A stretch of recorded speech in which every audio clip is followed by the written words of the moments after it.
Kivi tõusmisega. Ma kindlasti Sergei isiklik külgirekord on ka sinna 300 kilo juurde.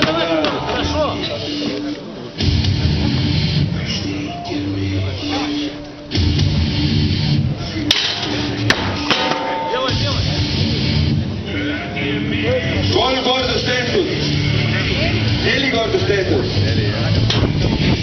5 kordust tehtud.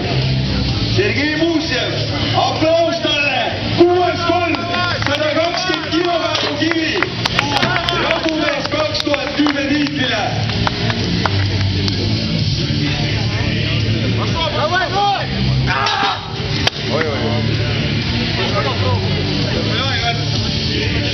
Sekundit